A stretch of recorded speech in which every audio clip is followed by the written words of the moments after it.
ወደ ቻናላችን ቤተሰቦች እንኳን ወደ ቻናላችን በደህና መጣችሁ። አመሻሽ 12 ሰዓት ላይ በጀመረው የእንግሊዝ ፕሪሚየር ሊግ 16ኛ ሳምንት ጨዋታ በአንፊልድ ሊቨርፑል ብራይተንን 2-0 በሆነ ውጤት ማሸነፍ ችሏል።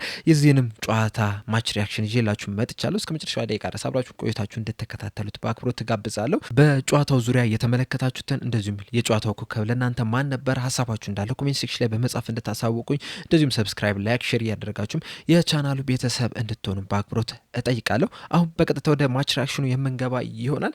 ሊቨርፑል አመሻሽ 12 ሰዓት ላይ በጀመረ ጨዋታ ብራይተንን 2-0 በሆነ ውጤት ማሸነፍ ይችላል። ሁለቱንም ግቦች ሂጎ ኤኪቲኬ በአንደኛውና በ60ኛው ደቂቃ ላይ ማስቆጠር ችሏል። በተለይ የመጀመሪያዋ ግብ በሲዝኑ እስካሁን ድረስ ከተቆጠሩ ግቦች ፈጣኗ ጎል ሆና መመዝገብም ችላለች። ገና በ47ኛው ሰከንድ ላይ ነበረ ማስቆጠር የቻለ። በዛም አማካኝነት እስካሁን ድረስ በፕሪሚየር ሊጉ ከተቆጠሩ ግቦች ፈጣን ጎል ልትባል ችላለች። እንደ አጠቃላይ ጨዋታውን ስንመለከተው በጣም አዝናኝ የሚባል በጣም ፈጣን የሚባል ጨዋታን የተመለከት ነው።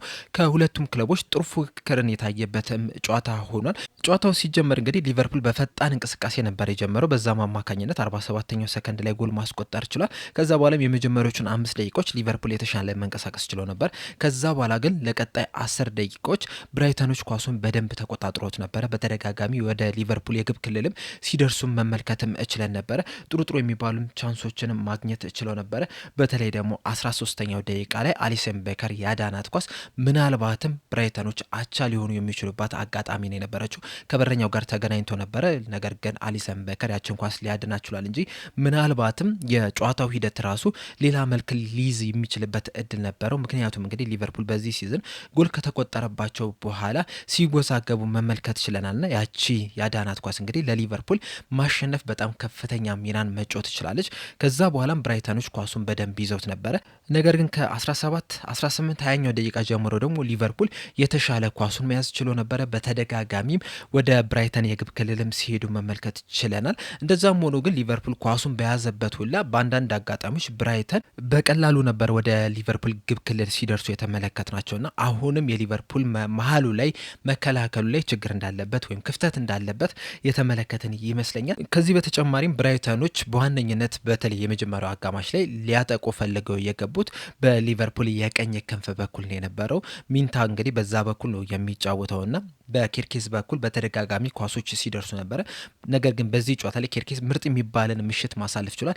በአንድ አጋጣሚ ብቻ ነው ሚንታ ጥሩ ሙከራን መሞከር ይቻለው። ከዛ በኋላ ግን ኬርኬዝ የተሻለ ሲንቀሳቀስ ነበረ። ሚንታንም በደንብ ማቆምም ችሏል። በጣም ጥሩ የሚባል ምሽትን ማሳለፍ ችሏል። 25ኛው ደቂቃ ላይ ጆ ጎሜዝ ተጎድቶ ወጥቶ መሐመድ ሳላ ተቀይሮ ገብቷል። ከዛ በኋላ መሐመድ ሳላ የተሻለ እንቅስቃሴን ማድረግ ችሏል። ምናልባትም በዚህ ሲዝን በተለይ ከመጀመሪያዎቹ 5 ጨዋታዎች በኋላ ካደረጋቸው ጨዋታዎች አንጻር ስንመለከተው በጣም ጥሩ ምሽትን ጥሩ ጨዋታን ማሳለፍ ችሏል። ምናልባትም ሰሞኑ የተፈጠረው ነገር ተነሳሽነቱን ጨምሮትም ሊሆን ይችላልና በጣም ጥሩ የሚባል ምሽትን ማሳለፍ ችሏል። እንደዚሁም ዛሬ ሊቨርፑሎች ምናልባትም በዚህ ሲዝን ያልተመለከትነውን ነገር በተደጋጋሚ ሲተገብሩትም መመልከት ችለናል። ይህም ካውንተር አታክ ነው።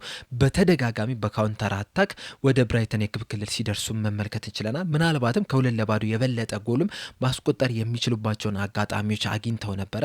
ኢቨን ከ85ኛው ደቂቃ በኋላ ራሱ 1-2-3 አጋጣሚዎችን አግኝተው ነበር። እነዛን አጋጣሚዎች አለመጠቀማቸውን እንጂ ምናልባትም ይሄ ጨዋታ 5 ጎሎችን አስቆጥሮ ሊወጡ የሚችሉበትም እድል ነበራቸው። ነገር ግን ያንን ነገር አልተጠቀሙም። እንደዛም ቢሆንም ግን በካውንተር አታክ ማጥቃት እንደምንችል ማየታችን ራሱ በጣም ትልቅ ነገር ነው ብዬ ነው የማስበው። ይህን ነገር እንግዲህ በኤርገን ክሎፕ ስር በተደጋጋሚ ስንተገብረው የነበረ ነገር ነው። በተለይ ደግሞ በአንዳንድ አጋጣሚዎች ኢቨን የተጋጣሚ ቡድን ኮርና አግኝቶ ከዛ በኋላ ሊቨርፑሎች በፈጣን ካውንተር አታክ ጎሎችን ሲያስቆጥሩ መመልከት ችለናል። እንዲሁም በአንድ ጨዋታ ላይ 2 በካውንተር አታክ ያስቆጠሯቸው ግቦች አሉ ከኮርና በተነሳ ካውንተር አታክና እንደዚህ አይነት ነገሮችን በዛሬው ጨዋታ ላይ መመልከታችን በጣም የሚያስደንቅ ነው የነበረው። እንደዚሁም በዚህ ጨዋታ ላይ ቡድኑ ሞር ኦርጋናይዝድ የሆነ ቡድን መስሎ መታየት ይችላል። በእርግጥ በተወሰኑ አጋጣሚዎች የብራይተን ተጫዋቾች በቀላሉ ሲያልፉ መመልከት ይችላል። ነገር ግን ደግሞ በዚህ ሲዝን ካየነው አንጻር የተሻለ ኦርጋናይዜሽን ነበረ በቡድን ውስጥ የተሻለ መከላከልን መመልከት ይችላል። እንደ አጠቃላይ እንደ ቡድን እንደዚሁም ኢብራሂሞ ኮናቴም በዚህ ጨዋታ ላይ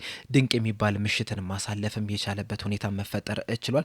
ሳቡዝ ላይ በጣም ድንቅ ነው የነበረው። ጆ ጎሜዝ በጣም ድንቅ ነው የነበረው። ካርቲስ ጆንስ በጣም ምርጥ የሚባል ምሽትን ማሳለፍ ችሏል። ምናልባትም ዛሬ ከተጫወቱት ተጫዋቾች ጥሩ የሚባል ምሽትን አላሳለፈም ልንል የምንችለው አሌክሲስ ማካሊስተር ነው። በአንዳንድ አጋጣሚዎች ምን ማድረግ እንዳለበት ራሱ ግራ ሲገባውን መመልከት እችለናል።